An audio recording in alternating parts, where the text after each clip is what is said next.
প্রিয় দর্শক শ্রোতা, আসসালামু আলাইকুম। আমরা এখন সকাল সকাল চলে আসছি দশমিনা বাজারে। এখন আমরা দশমিনার ভিতরে গেলাম, তবে বাজার খুঁজে পেলাম না। তবে কিছুক্ষণ ভিতরে যেয়ে দেখি সামনে একটু সামনে একটা স্কুলের মাঠ আছে, সেখানে বাজার বসছে।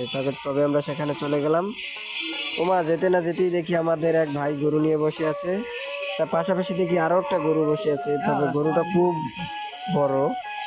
তবে গরুটার রংটা কিন্তু সেই কালো। তবে আপনাদের দেখানোর চেষ্টা করতেছি, একটু একটু সময় লাগবে। এই তো সেই অনেক বড় গরুটা। তবে আমরা সেখান থেকে দেরি না করে অন্যদিকে চলে গেলাম। তোমাদের এক ভাই বলছিল যে ভাই গরু ভিতরে বাজারে চলো। তবে আমরা কতটুকু গেছি, তবে গরু যে হুল্লোড়ি দেখে আমাদের পাশাপাশি চলে গেলাম। বন্ধুরা সবাই একটু দেখার চেষ্টা করবেন।